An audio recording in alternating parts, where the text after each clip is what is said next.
Greetings and good evening, beautiful people. Thank you so much for joining us this evening. Hope you're having a fantastic day and week. Welcome to our live weekly YouTube readings of the final report of the California Reparations Task Force, right here on CJEC YouTube channel. This is the only live reading of the California Reparations Task Force final report on YouTube. The final report of the first in the nation California Reparations Task Force is one of, if not the most important government reports about the Black American community since the 1960s. Equally important is also the foundation for the current and future reparations legislation in California. The report is nearly 1,100 pages long, and we're bringing every page of it to you, chapter by chapter, every week on Thursdays at 7 p.m. PST, so that you are properly educated in your advocacy for reparations in California. Today's reading of the final report is presented to you as a community service with the support from the reparations organizing and mobilizing team at the Coalition for a Just and Equitable California. CJEC is California's leading grassroots organization born for reparations and reparative justice for Black American freedmen living in California. For more info on CJEC and our work helping to enact the law that created the California Reparations Task Force, California's law requiring state agencies to collect data on descendants of U.S. slavery, the Act to End Current Slavery in California state prisons, the California Freedmen Affairs Bill, and more, visit www.cjec-official.org. Before we go any further, right now, I need you to do three things. First, connect to our YouTube channel by 1. Liking this video. 2. Hit the bell for reminders. 3. Subscribe to our channel on YouTube.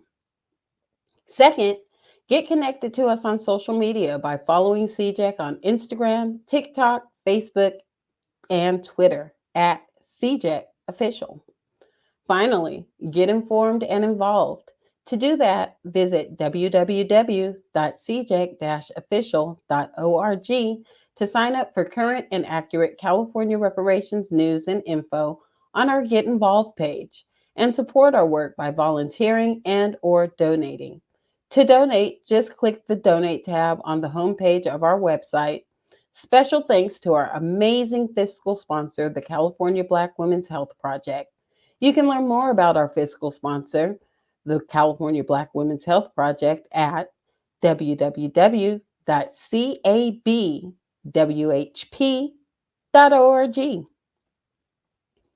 By way of introduction, my name is Kim Mims. I live in Sacramento, California, and I'm from Sacramento.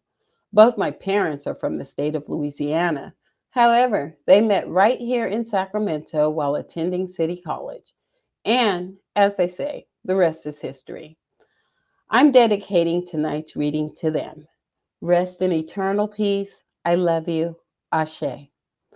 I'm also a volunteer reparations advocate for CJEC's reparation organizing and mobilizing team. The agenda for today, Chapter 22 of the final report of the California Reparations Task Force. The title of the chapter we're reading tonight is Policies Addressing Housing Segregation and Unjust Property Takings.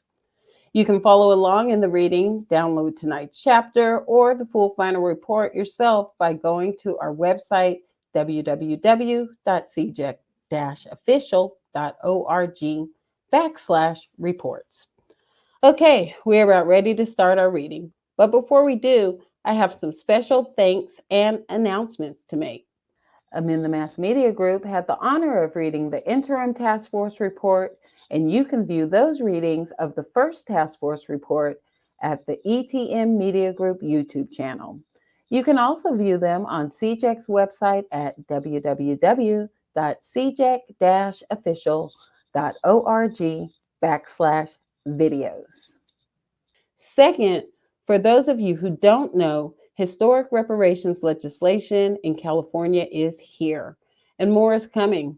SB 490 is California's first lineage-based reparations-related legislation to establish the California American Freedmen Affairs Agency.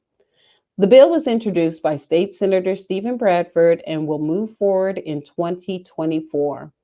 To read the bill, visit www.cjec-official.org/advocacy. Third, as mentioned, more historic reparations bills are coming. Over the next several months, more reparations bills will be written. During the 2024 legislative session, we'll see those bills introduced and start moving toward passage by majorities of both the California State Assembly and Senate.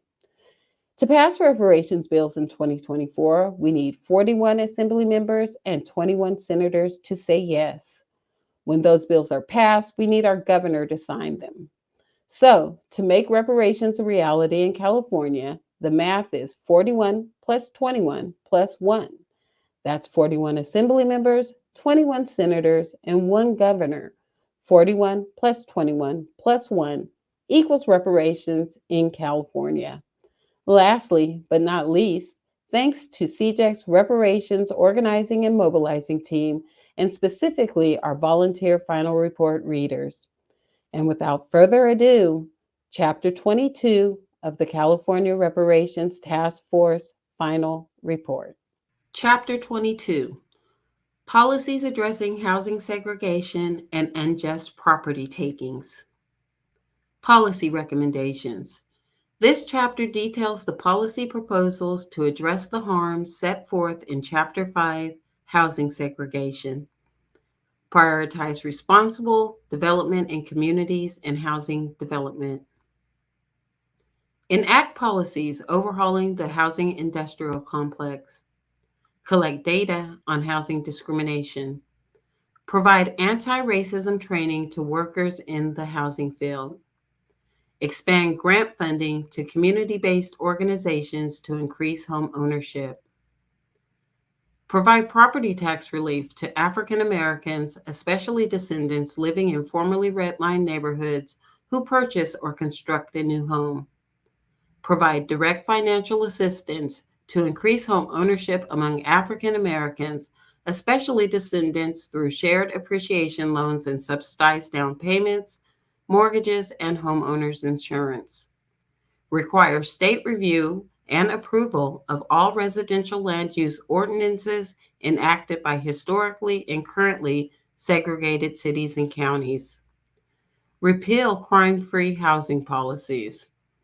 Increase affordable housing for African American Californians.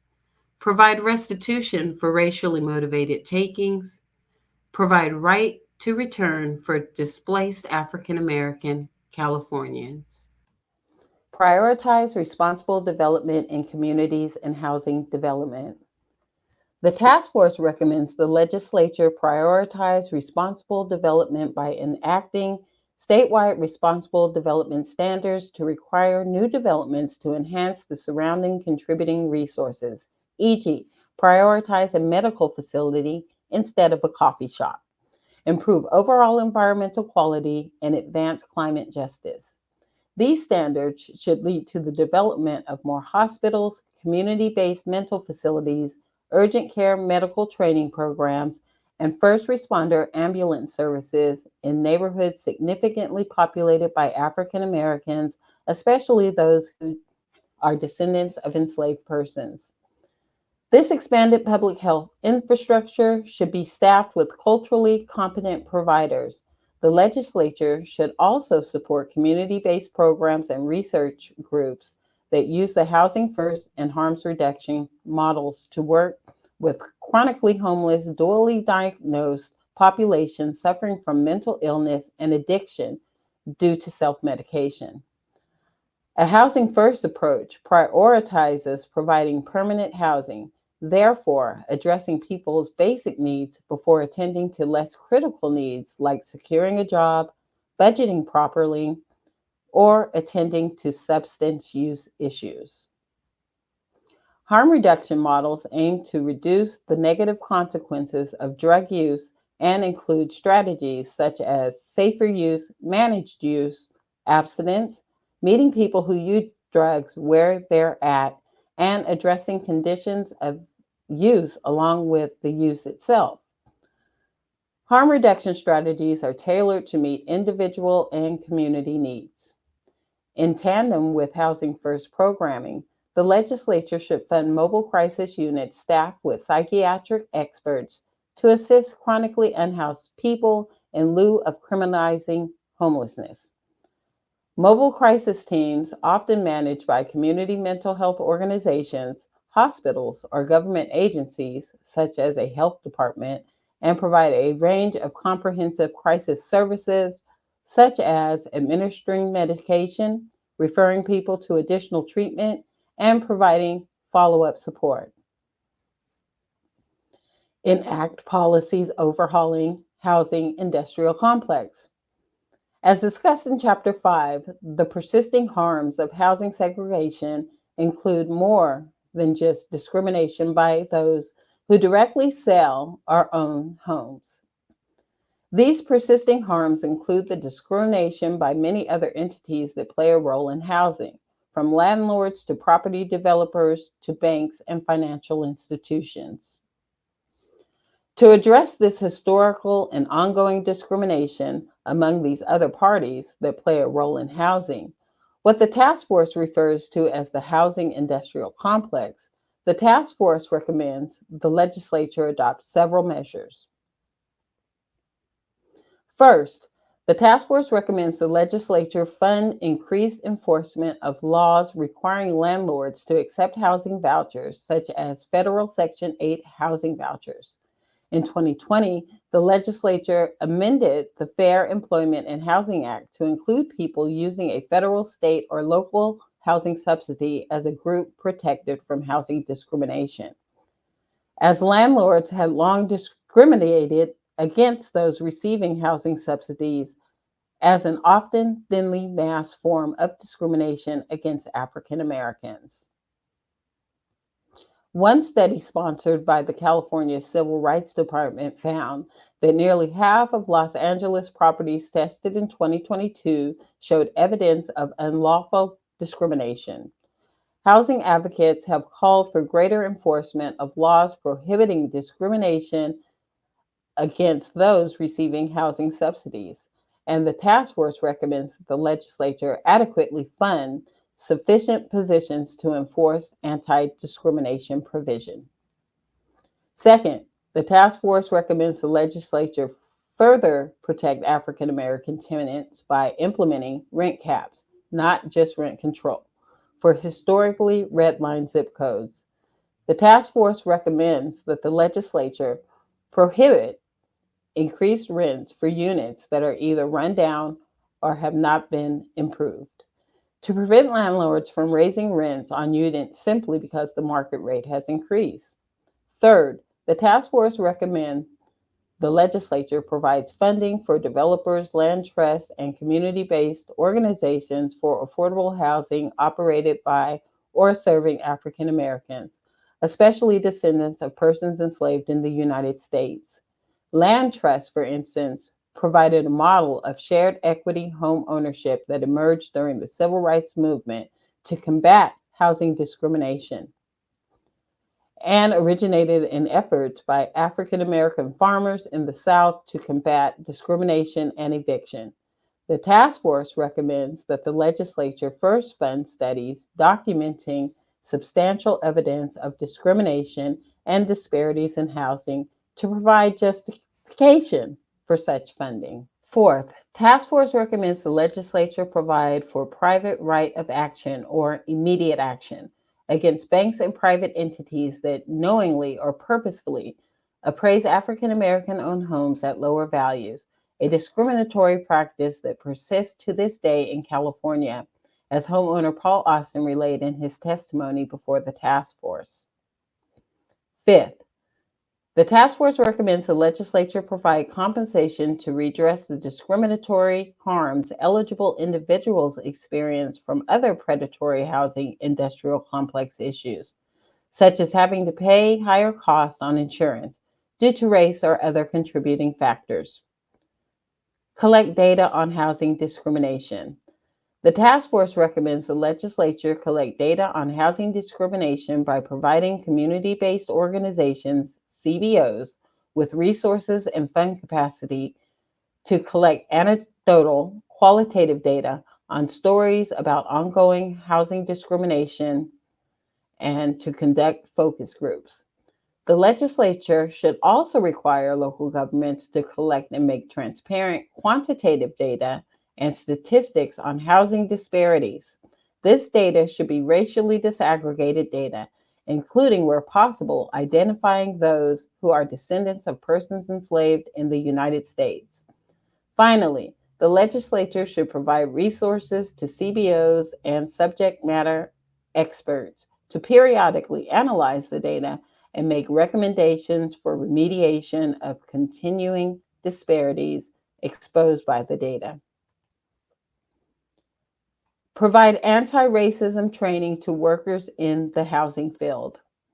The task force recommends that the legislature provides resources to community based organizations with subject matter expertise in equity, cultural competence, and bias elimination to establish diversity, equity, and inclusion DEI certification programs for affordable housing contractors, providers, and decision makers. The legislature should also fund housing focused anti racism education programs and communications to help communities move away from the NIMBY, not in my backyard mentality, to the reparatory justice mentality of redressing past harms due to state action. Expand gap funding to community based organizations to increase home ownership. Discriminatory policies, including redlining, have produced persistent and longstanding housing segregation and inequities in home ownership in California. Between 1934 and 1962, the federal government issued 120 billion in home loans, 98% of which went to white people. Between 1946 and 1960, in Northern California, African Americans received less than 1% of federal housing authority loans.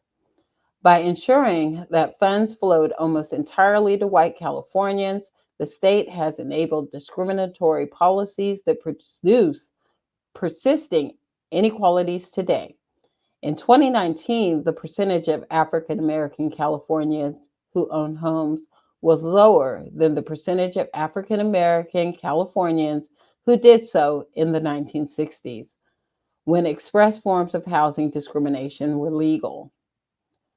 To address housing discrimination, the task force recommends providing hyper-local grants or contracts to community-based organizations that focus primarily on providing financial and home ownership assistance to African Americans, with funds reserved for those who are descendants of persons enslaved. This recommendation should include specific grant criteria for changes to existing local ordinances to ensure that community based organizations, rather than government entities, for example, are the recipients of grants.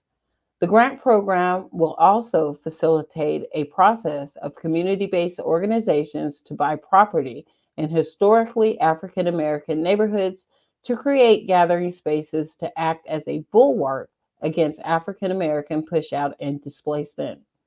Additionally, the task force recommends the legislature or administering agency impose transparency and quality control mechanisms on these grants and contracts, including, for example, reporting requirements to assess whether the funds are being spent as intended.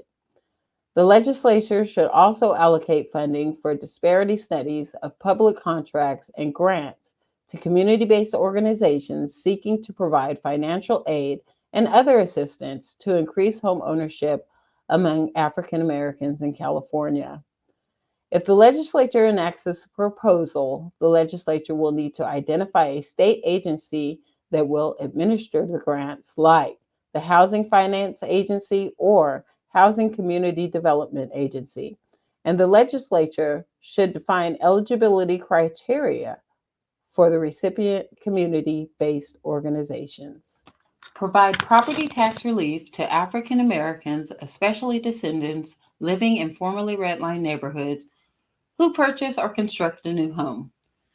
To address housing discrimination, the task force recommends providing property tax relief by allowing descendants who reside in formerly redlined neighborhoods to transfer the assessed value of their primary home to a newly purchased or constructed primary residence.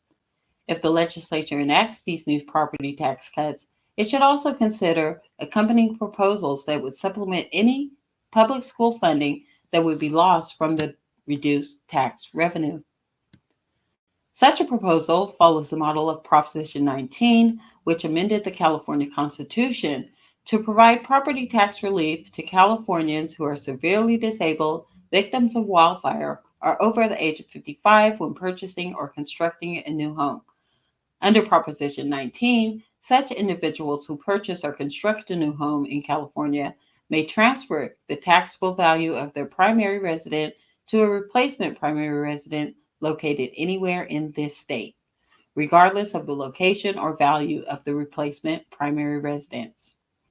A similar policy created for African Americans, especially those who are descendants of persons enslaved in the United States in formerly redlined neighborhoods, would counteract the property tax barriers that have reinforced existing patterns of housing segregation, provide direct financial assistance to increase home ownership among African Americans, especially descendants, through shared appreciation loans and subsidized down payments, mortgages, and homeowners insurance. As another proposal to address housing discrimination, the task force recommends providing financial aid to African Americans with funds reserved for those who can demonstrate that they are descendants of a persons enslaved in the United States who reside in a formerly red line neighborhood, to enable them to become homeowners by 1. Providing them shared appreciation loans for the purchase of homes anywhere in the state with subsidized down payments, and 2. Subsidizing mortgage payments and homeowners insurance fees. Shared appreciation loans could follow the model of the California Dream for All Shared Appreciation Loan Program, which seeks to increase home ownership among low and moderate income homebuyers generally. Other jurisdictions, like the city of Evanston, Illinois, have also offered down payment and mortgage assistance as part of their reparatory program. Alternatively, the legislator could provide such financial aid to those currently living in or seeking to move to formerly redlined neighborhoods, but further limit eligibility to first time homeowners or those who do not currently own a house, to maximize home ownership and focus on those most in need. The legislature could also consider an alternative approach and provide such financial aid to any California African American with funds reserved specifically for those who are descendants of an enslaved person, to broaden the eligible recipients of such aid. To the extent the state subsidizes down payments or homeowners insurance, rather than providing the money to eligible Californians, the state should disperse the funds to closing agent to the closing agent when the applicant closes on a home purchase, to the lender for a mortgage payment, or to the insurance company for a homeowner's insurance payment. Doing so would ensure maximum use of subsidy to aid home ownership, as otherwise portions of the subsidy would become taxable income. Requires state review and approval of all residential land use ordinances enacted by historically and currently segregated cities and counties. Residential zoning ordinances have been used for decades in California to prevent African Americans from moving into neighborhoods, thereby maintaining the residential segregation. Various laws were also used to restrict additional housing from being built, effectively shutting out African Americans. To address local zoning laws that reinforce and recreate the systemic housing segregation, the task force recommends that the legislature, 1, identify California cities and counties that have historically redlined neighborhoods and whose current levels of residential racial segregation are statistically similar to the degree of segregation in that city or county when it was redlined. Two, require identified cities and counties to submit all residential land use ordinances for review and approval by a state agency, with the state agency rejecting or requiring modification of the ordinance if the agency finds that the proposed ordinance will remain or exacerbate levels of residential racial segregation. And three, remove this process of additional review and approval for identified cities or counties if the city or county eliminates a certain degree of housing segregation in its geographic territory. Scholars have found that similar efforts by California to influence locality residential zoning decisions through state supervisory authority have had some beneficial effects. In 1991, only 19% of California jurisdictions had a housing and community development approved housing element in place. In May 2023, about 73% of California jurisdictions had a housing and community development approved housing element. As an alternative to state review and approval of ordinances in the localities described above, the state could adopt a post hoc approach by creating an administrative appeal board to review challenges to developmental permitting decisions or zoning laws and reversing the denial of development permit if the underlying zoning requirement is deemed to maintain or reinforce residential racial segregation. Repeal crime free housing policies.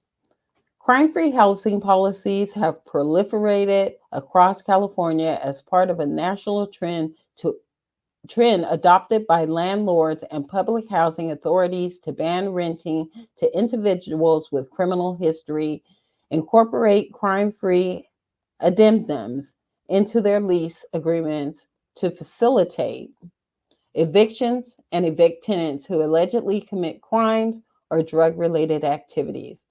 Alongside crime free housing policies, municipalities have often adopted chronic nuisance ordinances, which classify certain tenant activities like excessive noise or contact with local police department as a nuisance and encourage or require landlords to evict tenants who engage in those activities. The result of those policies and ordinances is a disproportionately negative effect on people of color and heightened racial segregation in housing. According to the Los Angeles Times analysis of eviction data for Los Angeles, Long Beach, Oakland, and Sacramento, four of California's largest cities, nearly 80% of those targeted for eviction under crime free housing ordinances from 2015 to 2019 were not white. In Oakland, African American tenants faced eviction under these policies at twice their share of the city's renter population. The task force recommends that the legislature require jurisdictions to review and modify or repeal any crime free housing policies that result in disparate impacts on African Americans or otherwise violate state or federal fair housing laws. The legislature should also limit the scope of crimes and associations with criminal activity that qualify for eviction and require landlords to use look back periods and individualized assessments of relevant mitigating factors like post conviction rental history, nature of underlying conduct, age of the conviction, age at the time of the conviction, and general post conviction record when reviewing evictions. Landlords should be prohibited from evicting tenants based on any of the following: a previous arrest that did not result in conviction, participation in or completion of a diversion or a deferral judgment program, a conviction that has been judicially dismissed, expunged, voided, invalidated, sealed, vacated, pardoned, or otherwise rendered inoperative, including under sections 1203.4, 1203.4A, or 1203.41 of the Penal Code, or for which a certificate of rehabilitation has been granted pursuant to Chapter 3.5, commencing with Section 48.2.01 of Title 6 of Part 3 of the Penal Code. A determination or adjudication in the juvenile justice system or information regarding a matter considered in or processed through the juvenile justice system, information pertaining to a conviction if consideration of that conviction would violate Section 12269 of Title II of the California Code of Regulations or any successor to that regulation as it reads on the date of the application for rental housing accommodations. A conviction that is not directly related to or of more substantial, legitimate, non discriminatory purposes that support the owner's business interests. In determining whether a criminal conviction is directly related, a practice should include consideration of the nature and severity of the crime and the amount of time that was passed since the criminal conduct occurred. Information pertaining to a conviction that occurred more than 7 years before the date of the conviction, or information indicating that an individual has been questioned, apprehended, taken into custody, detained, or held for investigation by law enforcement, police, military, or prosecutorial agency. Assembly Bill number 2383, AB 2383, which was introduced in 2022 and passed all policy committees in both houses before being stopped by the Senate Appropriations Committee, would have prohibited landlords from inquiring about an applicant's criminal history during the initial phase of the rental application. The bill additionally would have completely banned inquiries into certain types of criminal records, such as arrests that did not result in a conviction, juvenile records, and convictions that were dismissed or expunged. AB 2383 would have replicated existing protections for job seekers, but applied them in a housing context. The task force recommends that the would-be protections for housing applicants proposed in AB 2383 should be extended to protect prospective renters as well as existing tenants. Finally, the task force recommends the legislature make affordable housing a fundamental right and entitles a tenant to legal representation in eviction proceedings. Increase affordable housing for African American Californians. Throughout California's history, state and local governments displaced African American residents through various housing policies and prevented them from obtaining access to sufficient funds or credit to purchase a home. As a result, African American Californians are more likely to rent than own their homes, and because home ownership has traditionally been a key means of wealth building, they cultivate less intergenerational wealth. Building out affordable housing in areas of high poverty or high segregation can facilitate racial, economic, residential integration. Along with other policies addressing structural and systemic inequities, affordable housing can also help bridge the racial wealth gap. The task force recommends the legislature increase affordable housing for African Americans in California by requiring housing built pursuant to the Regional Housing Needs Allocation RHNA process to explicitly advance racial equity and advance these housing needs. The California Housing and Community Development Department, HCD, issues a regional housing needs determination to each regional council of governments, COGs, in the state that requires the region to meet the housing needs of everyone in the community. The COGs then determine how much housing is needed in each city for each income category and develops the RHNA and a regional housing needs plan. The RHNA establishes the total number of housing units that each city and county must plan for in an 8-year planning period. Cities and counties then update the housing elements in their general plan to account for how the city and county will grow and develop.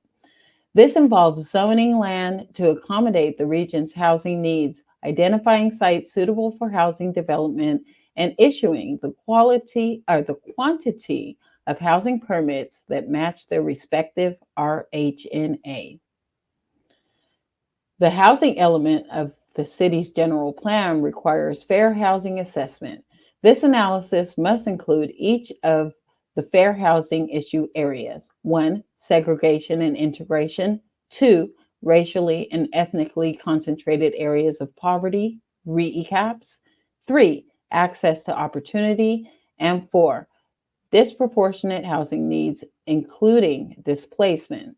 Cities and counties have discretion to develop their own RHNA methodology that furthers the RHNA objectives, including affirmatively promoting fair housing.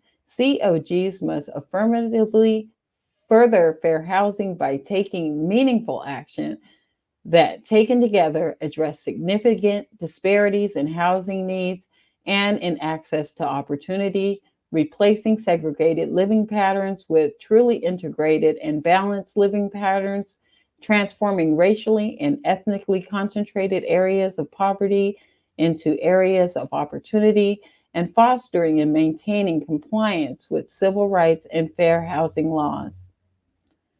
The task force recommends the legislature: 1.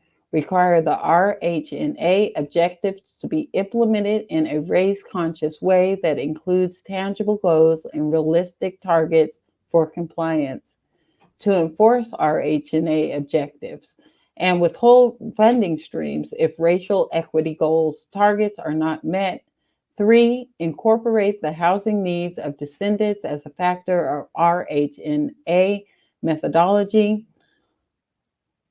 redefine what qualifies as affordable housing by readjusting area median income limits for state subsidies, or, for example, redefine based on federal poverty guidelines; and 5.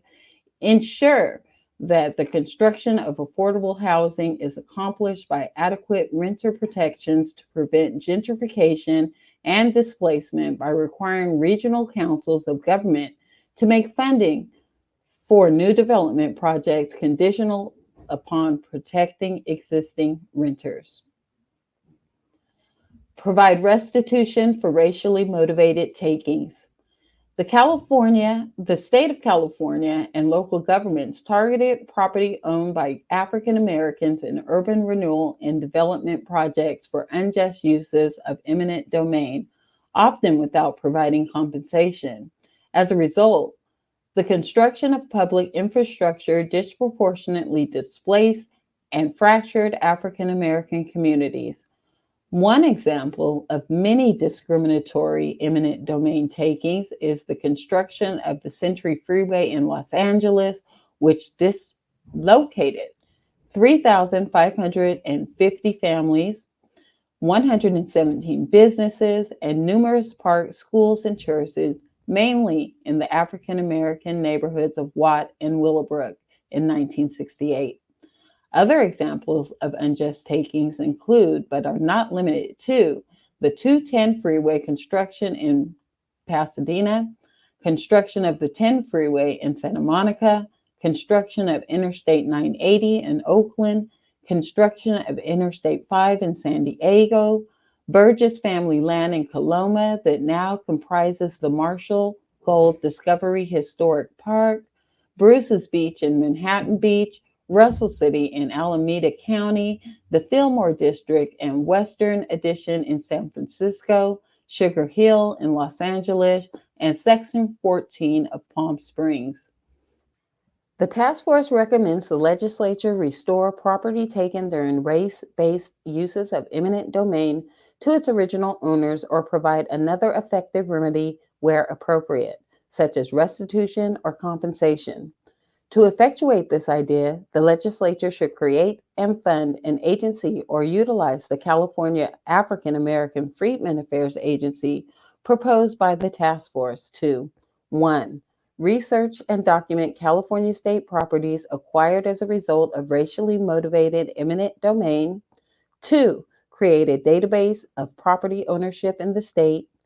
3. Review and investigate public complaints from people who claim their property was taken without just compensation. 4. Distribute just compensation for the fair market value adjusted for property price appreciation of the property at the time of the taking. And 5. Develop and implement a public education campaign regarding the cycle of gentrification, displacement, and exclusion, the connection between redlining and gentrification, and the history of discriminatory urban planning in California. The enactment of Senate Bill number 796, SB 796, in 2021 to transfer Bruce's Beach, an African American owned beach resort, back to its former owners is an example of this policy proposal in action. In 1924, the Manhattan Beach Board of Trustees voted to condemn Bruce's Beach through the power of eminent domain with the intention of bringing an end to a successful African American business and to thwart other African Americans from settling in or developing businesses in Manhattan Beach.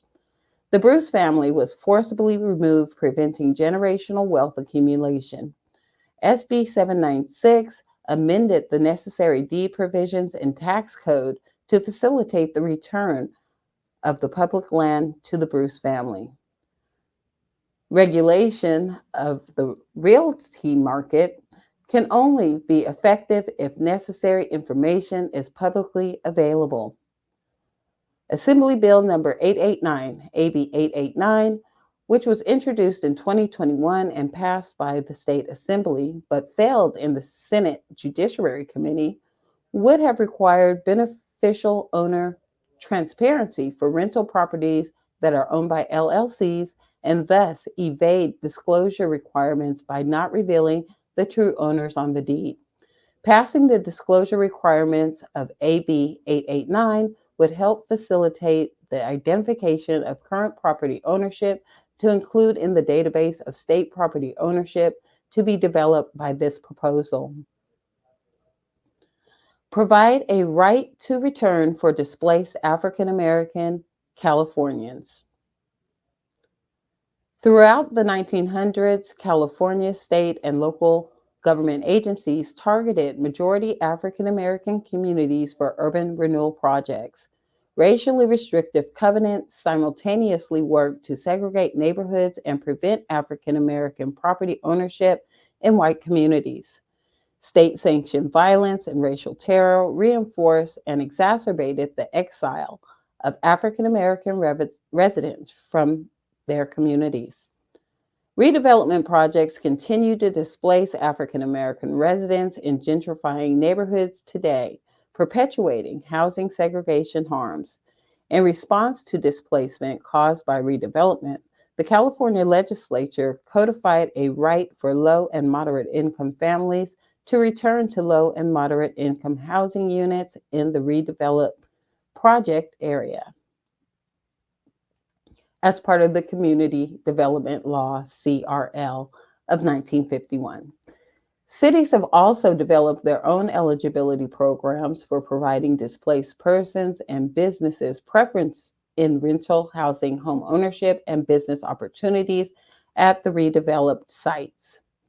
The task force recommends the legislature enact measures to support a right to return for those displaced by agency action, restrictive covenants, and racial terror that drove African Americans from their homes, as described in Chapter 3.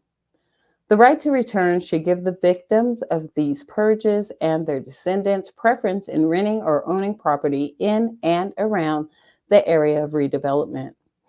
The right to return should extend to all agency assisted housing and business opportunities in the redeveloped project area. The task force also recommends the legislature give preference in rental housing, home ownership, and business opportunities for those who were displaced or excluded from renting or owning property in agency assisted housing and business opportunities developed in or adjacent to communities formerly covered by restrictive covenants. This preference extends to all agency assisted housing and business opportunities in the redevelopment project area, formerly covered by restrictive covenant. This preference should extend to the families and descendants of persons displaced by agency assisted redevelopment. And that will conclude tonight's reading of Chapter 22, Policies Addressing Housing Segregation and Unjust Property Takings, of the California Reparations Task Force Final Report. Before you go, if you haven't done so already, don't forget to like this video, hit the bell for reminders, and subscribe to our YouTube channel. When you go, don't forget to get connected. Follow CJAC on all social media: Instagram, TikTok, Facebook, and Twitter at CJAC Official. Get informed. Visit www.cjac-official.org and sign up for current and accurate California reparations news and info on our Get Involved page. Get involved. Support our work by volunteering and or donating. To donate, just click the Donate tab on the homepage of our website. Special thanks to our amazing fiscal sponsor, the California Black Women's Health Project. Thank you all so much for your time. I appreciate you all. We are closer to reparations than we've ever been in California. Have a wonderful evening and a great night.